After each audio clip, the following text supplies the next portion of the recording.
Good morning, all, and welcome to another edition of Saturday Morning Coffee with Back to Basics Dog Training. For those of you who are joining me, you might know, you might not know, I'm Leon. I'm the head trainer here at Back to Basics Dog Training, and I am, as always, super excited to be here on Saturday mornings at 11 o'clock for Coffee with Back to Basics Dog Training to answer all your dog training needs. Questions, I should say. So you bring the questions and I'll get the answers. So with that being said, again, good morning. And if you're watching now or later on, give me a shout out. Let me know you're here. Let me know where you're watching from. We're trying this on a little different platform this week. We're streaming this to my YouTube channel. We're streaming this to Back to Basics Dog Training. We're streaming this to Remember Me Rescue. And we're streaming this to both of Remember Me Rescue's Facebook pages. So let me know which platform you're watching it on. Just curiosity. Good morning, Michelle and Athena and Rob. How things going up there on Long Island? Hopefully you're far enough away where you're not dealing with the bull I hear up on eastern Long Island. It's pretty cool that a bull is running loose on Long Island, I guess. So with that being said, we're going to jump into a topic. I just literally, before we sat down and went live, was going through Facebook like I usually do. And many of you may know, no bull here. Many of you know I'm part of a ton of freaking Facebook groups related to dogs and animals in general. So with that being said, there was an interesting topic. Literally, I saw about 2 seconds ago before we signed in live. They have a year-old puppy, and I do say year-old puppy because that's what it is, a year-old, that for the last 3 months has been out of the crate and, of course, has been really good. They went out, I guess, yesterday, and they came home, and their couch was chewed up. You know, I tell people all the time, you got to remember, dogs make mistakes. It's going to happen. And especially in the puppyhood stage, which in my opinion is from the time they're born until they're about 2 years old. They're going through this. You know, it's puppy, it's preteen, teenage, whatever. They're going through different phases of their lives, much like human children do. And the biggest mistake I think is we allow our dogs to have so much freedom and that they don't know how to handle it. So in a case like that, where I see that the dog chewed the furniture, even my personal dogs, all the puppies I've ever raised, they've been in the crate for pretty much a year of their lives when we were not home to supervise them. I mean, if I ran out for an hour, maybe not. But if I was going to be gone for any length of time, my pups were in the crate. This way, it taught them more to respect the privileges I'm giving them. And we got to remember, they got to earn those privileges. They have to earn those privileges in the wild. If we left them on their own accord, the puppies would have to earn privileges within their pack. So hopefully that makes sense, guys. And like I said, if you're here watching, give me a shout out. Let me know where you're watching it from. If it's Remember Me Rescues Facebook pages or mine or my YouTube channel, let me know where you're catching this from. And even later on the replay. I do have a question for the ones that are watching. Has anybody joined me on my Tuesday night or I can't say Tuesday night, my animal talk with Back to Basics? A couple of weeks ago, we did it with the mini horse rescue. Last week, we did it with Remember Me Rescue. I'm trying to get more and more guests to appear on this talk show that I'm offering to do to get the plight of animals out there. And it's going to be more than just animals. It's going to be all different types of creatures, for lack of better terms. I'm trying to get the rescue group that's involved with the bull that's going to take the bull on Long Island and bring their plight, because they do more than just what they're doing, what you guys see on Long Island. They rescue a lot of animals out there in Jersey that need to be either put into a sanctuary or rehabilitated and placed in the wild. So these are all things I'm looking to do. So if you guys know anybody who would be interested in doing it, if any of my my customers want to do it, missed this week but caught some of the first week. What'd you think of it, Michelle? Just out of curiosity, the whole platform, the whole flow of it. Let me know in the comments what you thought about it. So if any of my customers that I've worked with that have had success or not success with the theologies that I use. I'd love to set up an interview maybe with one of you guys. If you're interested in that, you can always reach out to me via, text message, Facebook messaging, whatever. Shoot a comment in here. You're interested, I'll follow up with you during the week. I want to get something on the calendar for a week from not next week, the week after. We're trying to get some things done here, of course. So with that being said, guys, of course, if there's any questions, shoot them in the comments. Otherwise, I'm just going to keep rambling on what I've seen during the week since we were here last week doing this. So a couple of things I've run into this week. I worked with a dog, I think it was Monday. And it was a youngish dog. I'm going to say it's about a year old. Big dog. It looks like to me boxer, mastiff mix. I mean, so it's a big dog. And still in that puppy stage, if you ask me.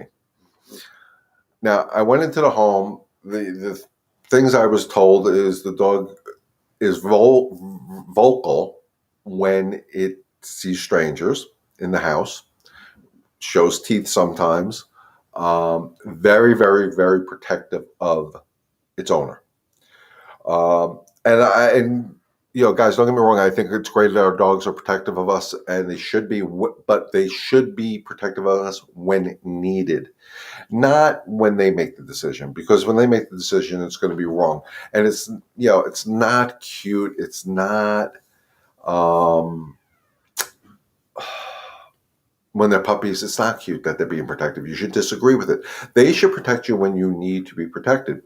So the first thing I did when I walked in the house, of course, I made sure they had the dog on the leash because the dogs had some mouthing issues. And what I mean by mouthing is somebody went to console its mom and he put his mouth on their arm. Did not break skin, did not bruise anybody, just, hey.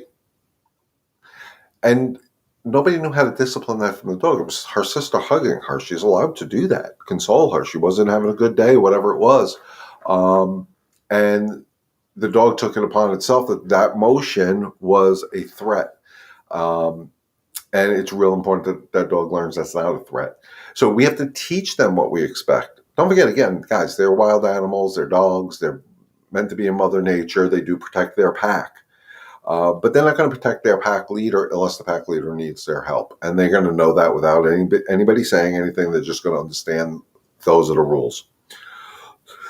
So we went through, of course, a lot of dog psychology. The dog was very high energy. We had to talk about calming it down and how the energy in their environment was creating this problem. Now, there was some, I don't want to say negative energy, but there was some bad energy in the house. There's some people issues that the dog has to understand and know how to deal with. Because, again, like I always say, and I put it out here, and I'll put it out here on the captions, energy is the best form of is the most important communication we have with the animal. So if the energy in the house is not what is considered balanced energy, the dogs are going to react based on the energy.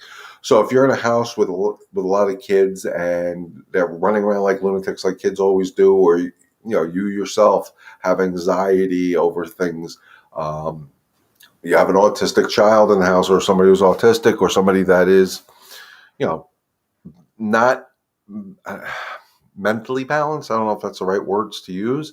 You have to teach your dog how to exist with that energy. We have to play the teeter-totter game and balance that out somehow so the dog understands that energy.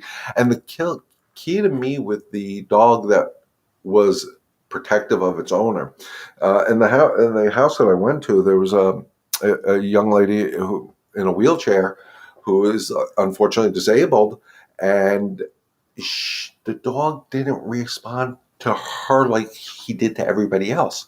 And it was amazing to watch. Now, this was a nonverbal communication. This was done through whatever energy the dog felt through this person in the wheelchair that is handicapped, or I'm sorry, disabled.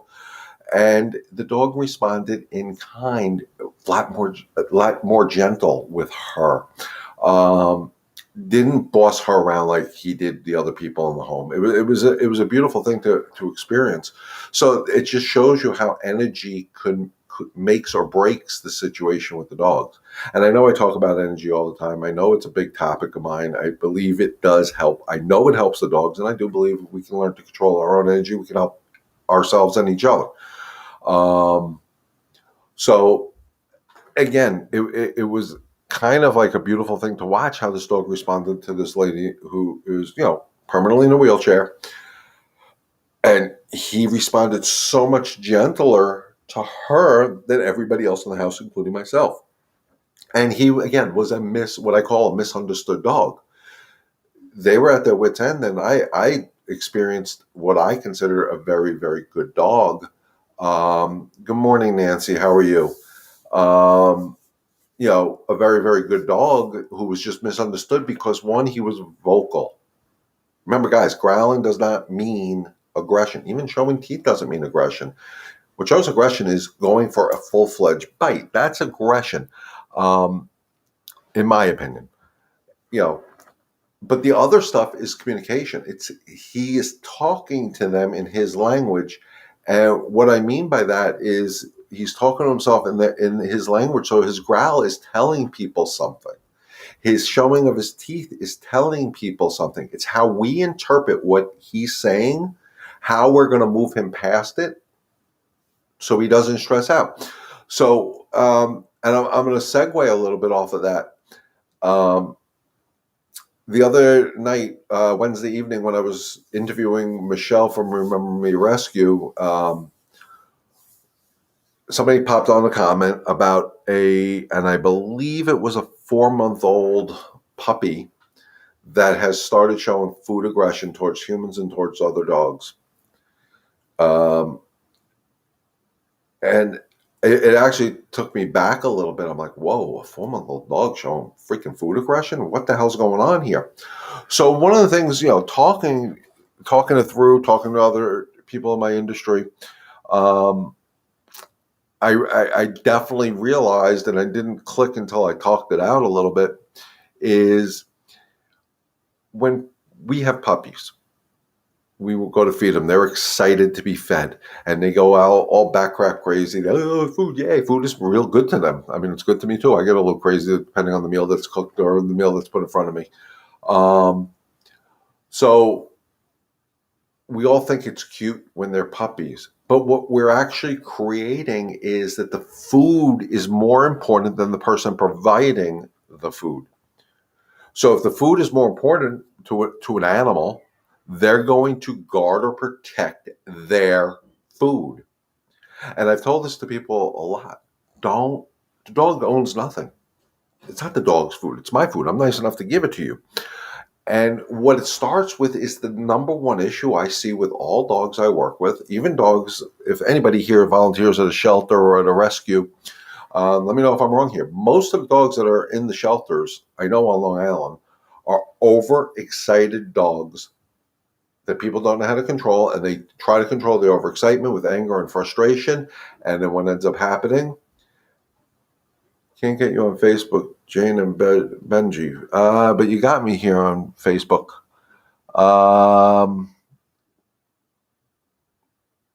How's Benji doing? I know we had some issues with Benji. Benji is a little dog. I forgot what type of dog it is. Forgive me. That had some excitement issues, and also had one issue where it would eat its own poop. And that was something that's a major concern to a lot of people. Sorry, I'm trying to make my comments scroll here. I just want to make sure they're scrolling properly. And I know something we worked on. We gathered up some poop, and we taught him in a controlled environment that that's unacceptable behavior. So hopefully, Jane, you've been able to follow up with him and get him to understand the new rules. But let me know how it's going in the comments. You got me on Facebook, so I'm a little confused with that sentence. And I'll be actually up in your area later on this afternoon, so I'll reach out, a phone call to you a little later on this afternoon. So getting back to, I forgot what I was talking. Oh, this food aggression. So if your dog is overly excited for food, they're going to start claiming the food as their own. And you don't want that. That's when people get in trouble.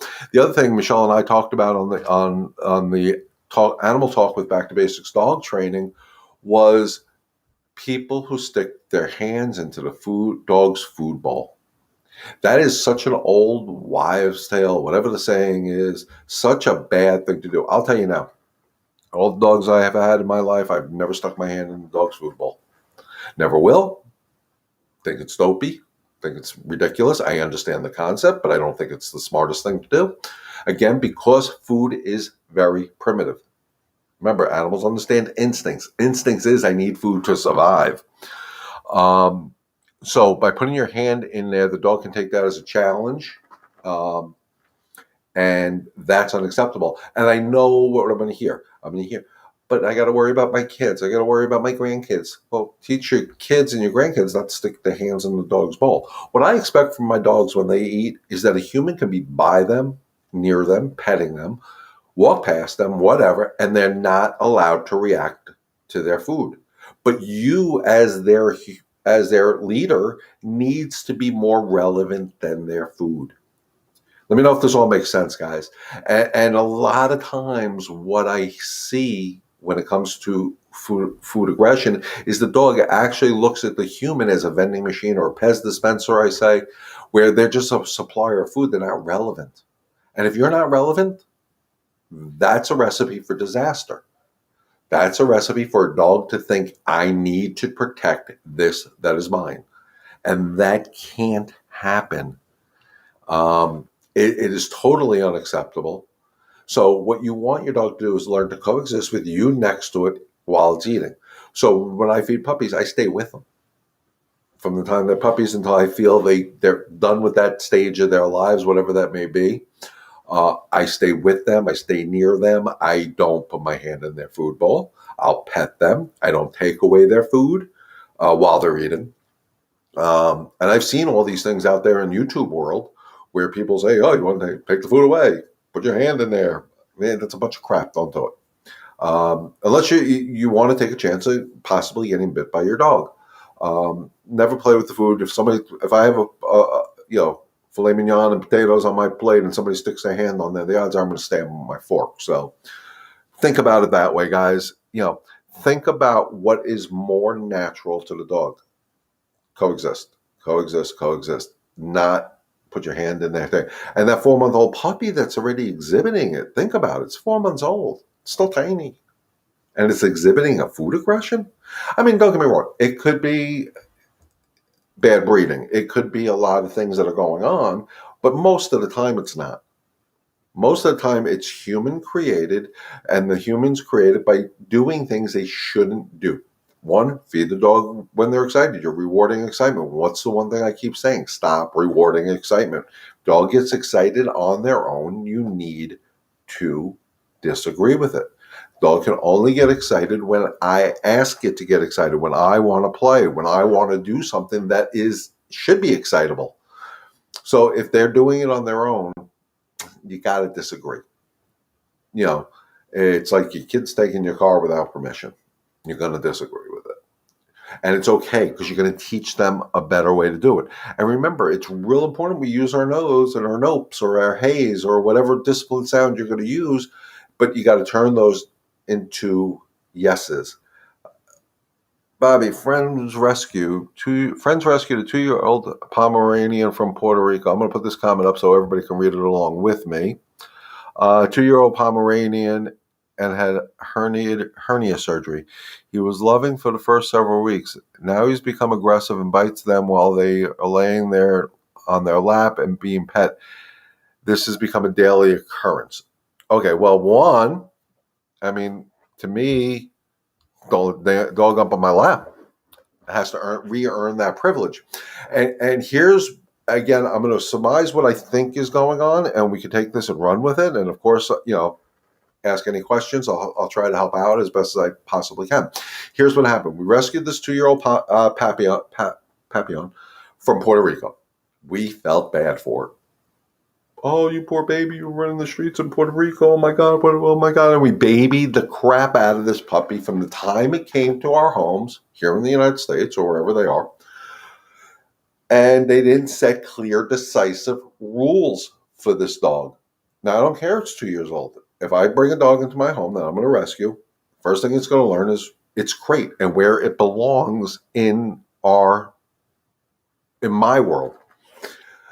Then it's going to have to earn the privileges to come up on the furniture, come up on my lap, come up wherever I'm going to give it privileges to go, into the bedrooms, whatever it may be.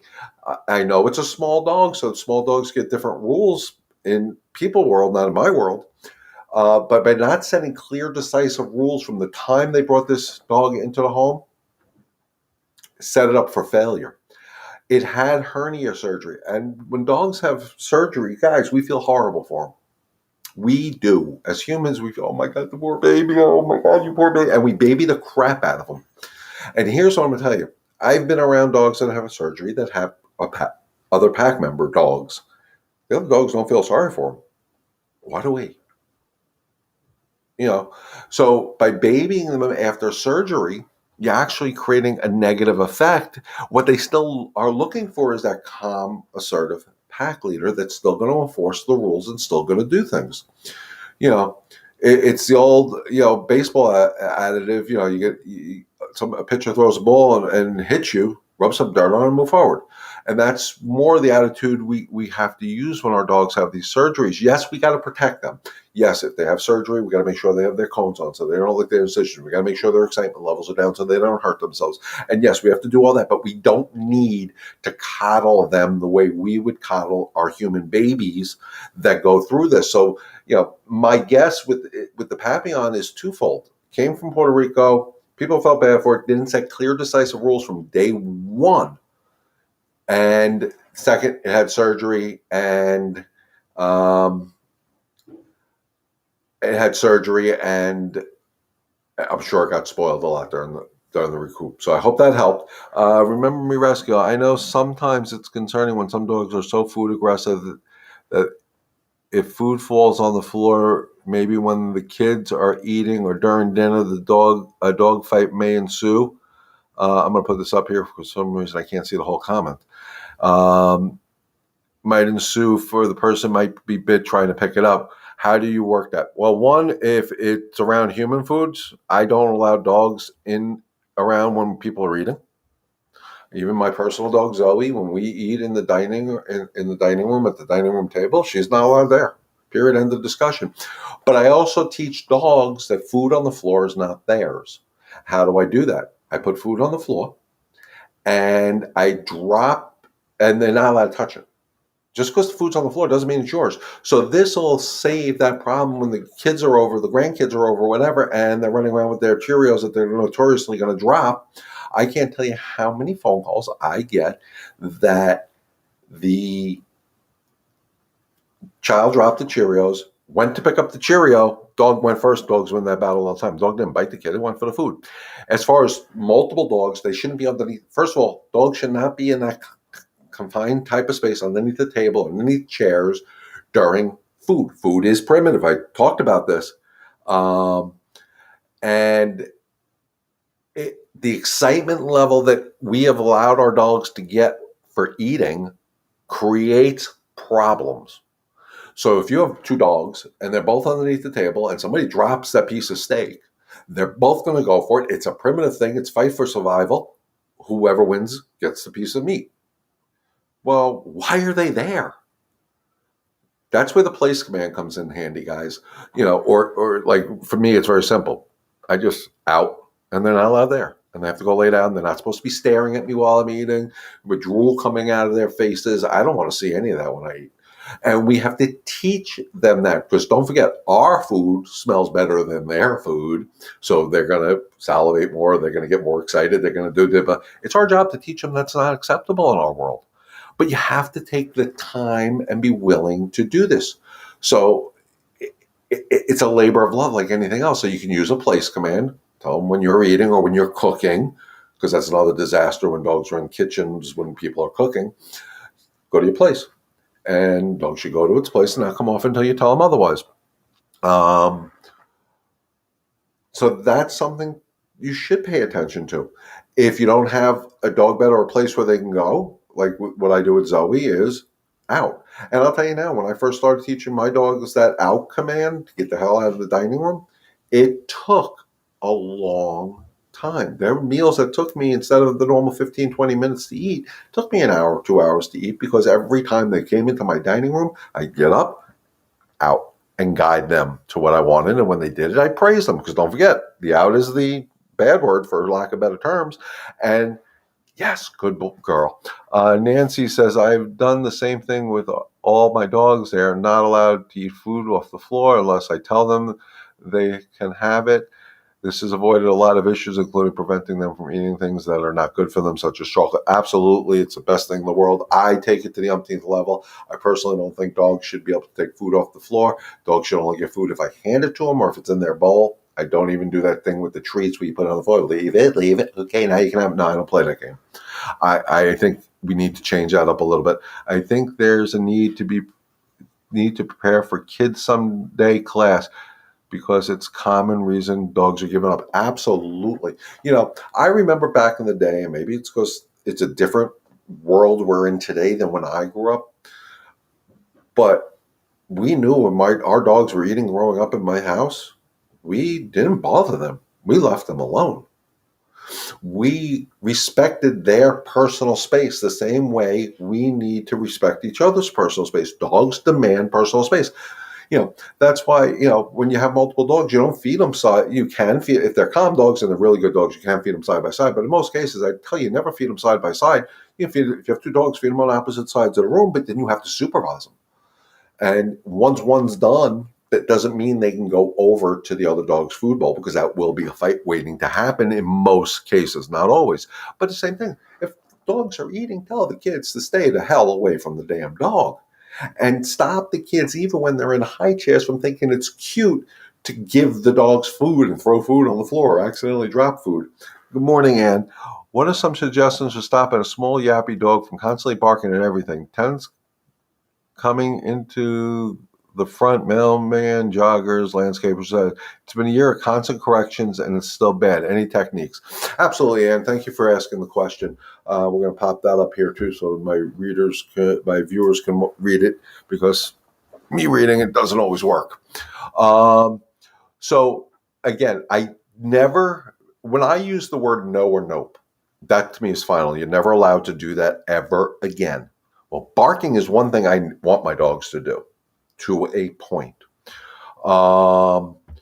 So how I would control that is actually set the dog up for success. And this is where this saying comes in, this no anger, no frustration, no nonsense approach to training that I use. What I would do is set them up for success. I would actually have somebody come to the door that I know, and we're going to represent that means they're allowed to bark for a certain period of time. But once I say, and I use the word enough, in my mind, because you need to have the vision that you want to accomplish. Enough means thank you for doing your job. I have it from here. Go away. Because the barking is, reality is, I want the dogs to bark at everything they see outside in the outside world to a point. And because it's telling that crackhead who's checking out the neighborhood and scouting the neighborhood to see what house to break into, oh, they got a dog, I'll go to the neighbor's home. So I don't want to use no, because remember, no is final to me. So I use the word enough. And a lot of times I'll do this with my leash, and I'll treat it the same as if it's a no, which is that make it uncomfortable little pop of the leash. But I would have somebody come to the door, knock on the door, ring the doorbell, walk in front of the house, ride a bike, whatever its trigger. And I would let the dog bark for a few seconds, maybe 10 seconds. Okay, enough. Pop the leash. Ooh. Sit, give them something else to do. When the state of mind is calm, you praise that. And then you rinse and you repeat. And you do this process 100 times until the dog understands. When I hear that sound enough, that means shut up, basically. Because what happens is, and that's why I put the blurb up there, no anger, no frustration, no nonsense, is at this point, it's a year. You're angry. You're frustrated. Shut the hell up already. Barbara, I'll get to that question in a second. So you need to teach them what you expect. You don't want them to bark at everything outside. You got to teach them when they have to shut up. And that's where the enough, sit, go to your place, whatever you're going to use, because you're saying it's okay for whatever that is that triggered the bark to go on. It doesn't matter if it's a small yappy dog or a big dog. Rules are the rules. You set the rules the same exact way. So I hope that made sense, Ann. Let me know in the comments. Barb says, "Oh, so I'm so happy. So some of them they're watching too." And Michelle, if you're watching, I guess you are. You know, I'm always available to help you and your rescue group out, or any of the rescue groups out. People can always reach out to me. There's a thing called Zoom. We can do a lot of sessions because it's all about dog psychology. How do we get Toby to allow us to cut his nails? We have a nail grinder too, but we can't get him to allow us near his paws. What you have to do, one, is start desensitizing to his paws being handled. So when he's laying down, he's calm. Which, with him, he's still learning. Guys who are watching, Toby is that dog that was a bait dog, and we've been working. He's been making huge progress from what I understand. But what you're going to start doing is just when he's sitting down, you guys are sitting, I'd be sitting on the floor. I would just be playing with his paws, just rubbing them. He is food motivated, so after he lets you rub his paws, you can give him his tool, his treat, his food. And then what I would do is take the nail grinder and pet his paws with it, let him smell it, let him get used to it. You may have to keep him on a leash just to keep him there until he's calm. And just slowly desensitize him to this tool.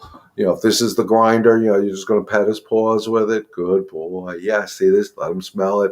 And then turn it on. Don't do his nails. Don't put him near it. Just pet him because the vibration may freak him out a little bit because everything is new to him. You got to remember, everything is freaking new to Toby. Everything is going to spook him a little bit. It's just taking the time to desensitize him to whatever's going on in his mind, saying that this has to represent calm. But you have to stay calm, knowing he's going to throw his temper tantrum like we did with the crate training, and I am working on that video, guys.